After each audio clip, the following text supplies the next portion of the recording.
नमस्कार दोस्तों, स्वागत है आपका एक बार फिर से डैनियल डेविड हॉरर की स्टोरी में। ये जो स्टोरी है, ये उत्तराखंड की स्टोरी है। उत्तराखंड के पहाड़ों में बसी एक गांव जो भैरवपुर था। तो चलिए कहानी को स्टार्ट करते हैं। साल 2017 की बात है। उत्तराखंड के पहाड़ों में बसा एक छोटा सा गांव भैरवपुर, जहां करीब 50-60 घर थे। यह गांव अपने प्राकृतिक सौंदर्य के लिए मशहूर था, लेकिन यहाँ एक अजीब सा सन्नाटा पसरा रहता था। गांव के लोगों का कहना था कि जैसे जैसे रात गहराती, यहाँ कुछ ऐसा होता था जिसे कोई समझ नहीं पाता।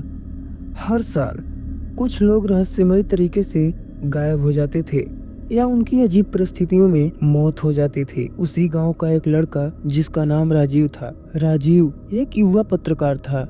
इस गांव की रहस्यमय घटनाओं की सच्चाई जानने के लिए वहां पहुंचा। उसने सुना था कि गांव के लोग रात होते ही अपने घरों से बाहर नहीं निकलते। शाम 7 बजे के बाद कोई भी अपने घर से बाहर पैर नहीं रखता था। कारण पूछने पर गांव वालों ने चुप्पी साध ली।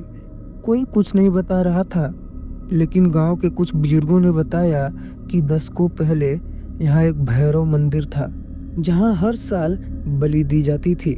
लेकिन एक दिन कुछ लोगों ने वहाँ पूजा बंद करवा दी। उसी के बाद से गांव में अजीब घटनाएं होने लगी। लोग अजीब तरीके से गायब होने लगे। यह सुनकर राजीव एकदम से सुन पड़ गया। उसने सोचा कि इसे कैसे संभव हो सकता है।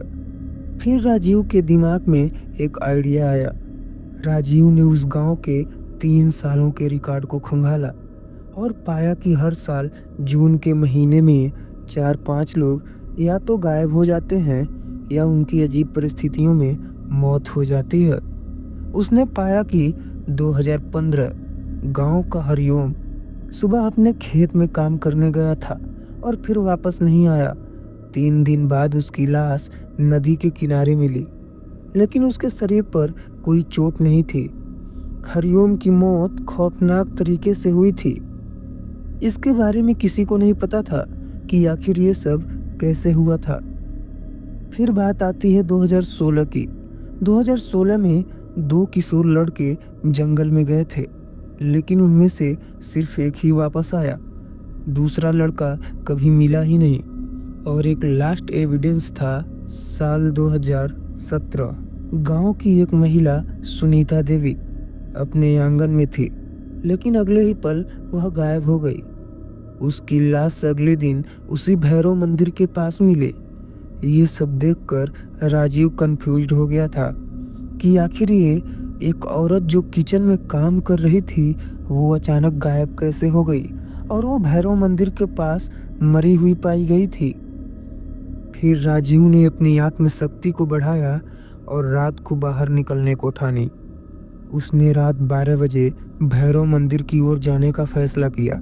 जैसे ही वह मंदिर के पास पहुंचा, उसे अजीब आवाजें सुनाई देने लगी। ऐसा लग रहा था कि कोई वहां बुदबुदा रहा हो। अचानक उसके कैमरे की स्क्रीन अपने आप ऑन हो गई और उसमें किसी का धुंधला चेहरा दिखा। इससे पहले कि वह कुछ समझ पाता, उसे ऐसा महसूस हुआ कि कोई उसके करीब खड़ा है।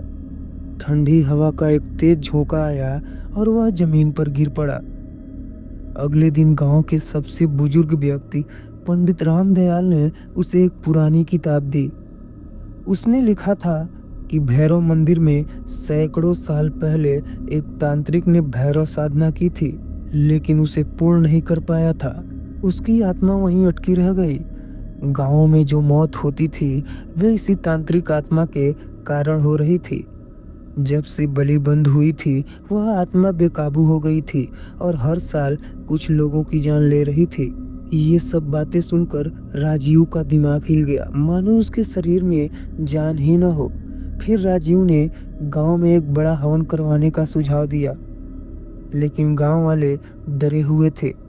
उसी रात राजीव ने फिर से भैरव मंदिर जाने की ठानी, लेकिन इस बार गांव के कुछ नौजवान उसके साथ गए। जैसे ही वे मंदिर पहुंचे, वहां अजीब सी परछाइयां दिखने लगी। मंदिर के अंदर से किसी के जोर जोर से चिल्लाने की आवाज आई, लेकिन कोई नजर नहीं आ रहा था। सब लोगों ने सोचा कि ये आखिर इतना जोर से चिल्ला कौन रहा है। तभी अचानक उन सभी को ऐसा लगा जैसे उनकी सांसें रुक रही हो। गांव के नौजवान वहां से भाग खड़े हुए, लेकिन राजीव बेहोश होकर वहीं गिर गया। जब उसकी आंखें खुली तो वह गांव के बुजुर्गों से घिरा हुआ था। उन्होंने बताया कि अगर वे समय रहते उसे वहां से न निकालते तो वो अभी मर चुका होता। इस घटना के बाद राजीव ने गांव छोड़ने का फैसला किया, लेकिन गांव के लोग अब भी उसी डर में जी रहे हैं। आज भी भैरवपुर गांव में जून के महीने में कोई बाहर नहीं निकलता और हर साल कोई न कोई रहस्यमयी तरीके से मौत के मुंह में चला जाता है।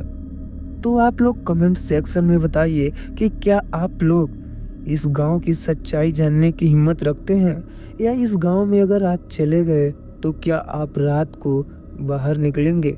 मिलते हैं अगले रियल हॉरर स्टोरी में।